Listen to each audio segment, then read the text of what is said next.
nouvel épisode d'SOS Mila, toujours avec Manon. Coucou tout le monde. En tout cas, on vous remercie de votre confiance. Vous êtes de plus en plus nombreux à nous envoyer des emails. N'hésitez pas donc à nous écrire à l'adresse sosmila@nonstopreality.fr. Et SOS Mila nous est offert par Fini avec Fini. C'est jamais fini.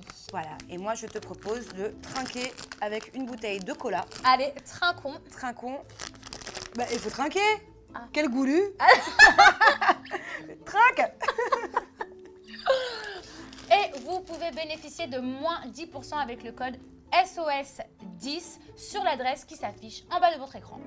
Stella, 21 ans, ça fait 1 an et demi que je suis en couple avec un mec à distance. Le problème, c'est que je suis grave jalouse. Comme toutes les filles. Comme toutes les filles, je lui fais des crises de jalousie pour un rien et on passe notre temps à s'engueuler. J'ai peur de le perdre en continuant comme ça. Quels conseils pourrais-tu me donner? Je vais parler pour ma part. Parce qu'on sait que voilà, j'ai quelqu'un et que je vis aux États-Unis. Donc c'est vrai que et cette personne se trouve en France. Donc je vis une relation à distance. Et en fait, moi, si j'ai vraiment un conseil à te donner, c'est qu'il faut que tu lui fasses confiance. Lui, c'est à lui quand même de te rassurer. Et toi, c'est à toi de lui faire un minimum confiance parce qu'en fait, vous allez vous bouffer. Dans tous les cas, distance, ça va pas avec jalousie. Déjà, à la base, la jalousie dans un couple, c'est difficile à gérer. Quand vous voyez, essayez de profiter des bons moments. Et dans tous les cas, avec la distance, excuse-moi de te dire ça, mais tu pourras pas tout vérifier, tu pourras pas tout savoir. Donc, t'as plus qu'une seule...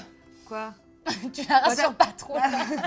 Donc voilà, t'as pas le choix que de ne pas être trop jalouse et d'essayer de prendre sur toi, même si je peux comprendre que c'est difficile, parce que moi aussi, je suis une très très grosse jalouse. Dès que Julien est à Marseille et moi à Paris, je pète les plombs rapidement pour rien. Bon, espérons que c'est pas un Julien quand même. Oui, arrête, il a changé. Il a vraiment changé. Ou alors, je sais pas, peut-être sur place, t'as une détective. On a toute une amie non, détective. ou alors tu prends une application, ou la prochaine fois que tu le vois dans mes amis, géolocalisation dans l'application Mes Amis, et tu sais tout le temps où il est, comment, pourquoi, et tu lui dis pas, et puis voilà. Quoi, ça va? Oh, non, franchement, Stella, prends sur toi. Non, prends sur toi, je Prends sur rigolais. toi. Bon, on te fait des bisous. Bisous. Rania, 22 ans. Hello Mila. Et moi alors, et Manon. Hello Manon. J'aimerais te poser une question de la plus haute importance. Comment puis-je faire pour draguer Channing Tatum? Je meurs à chaque fois que je le regarde. Je l'ai bien prononcé, c'est qui? Attends, t'es sérieuse? Channing Tatum. Ah, Non, Tatum. mais Tatum, genre, tu vois, comment s'appelle Striptease là, ce film là? Magic Mike. Tu regardes des trucs bizarres, toi? Mais t'es sérieuse ou quoi? Mais c'est la base. Ok, bon. Alors, Bon, whatever. Dis-le, Channing Tatum. Channing Tatum. Je meurs à chaque fois que je le regarde un de ses films. C'est trop dur, je crois que je suis amoureuse. Comment faire pour l'approcher? Écoute, c'est Rania. un Américain? Ouais, c'est un. Mais attends. Va aux États-Unis déjà. Non mais stop, temps mort. Non mais Channing Tatum, s'il te plaît, respect. Je sais pas, tu me le montreras en photo tout à l'heure. Oui. Non mais alors Rania, si j'avais la réponse, crois-moi que je pense que je l'aurais dragué depuis longtemps. Donc la solution, on l'a pas. Maintenant, c'est bien d'avoir un fantasme. Moi, j'ai David Beckham. Voilà. Mais Faut pas faire une fixette non plus, attends. Hein. non, voilà, le truc c'est que c'est bien de garder ça en fait entre guillemets comme un fantasme parce que un fantasme ça se réalise rarement, jamais, mais bon, l'espoir fait vivre. Je te dis pas que c'est impossible, Rania, faut croire en ses rêves. Mais bon, soyons réalistes. Elle demande comment faire pour l'approcher. Bon, effectivement. Non, tu vas à la sortie d'un film, là, tapis rouge, tu sais. Ouais, à Cannes, voilà. Ah, Cannes. Bon, Rania, j'espère qu'on t'a aidé quand même. Bisous. Émilie, 28 ans. J'ai rencontré il y a 2 mois le vrai beau gosse. Le problème, c'est que mon bel Apollon est malheureusement équipé d'un tout petit pénis. Oui.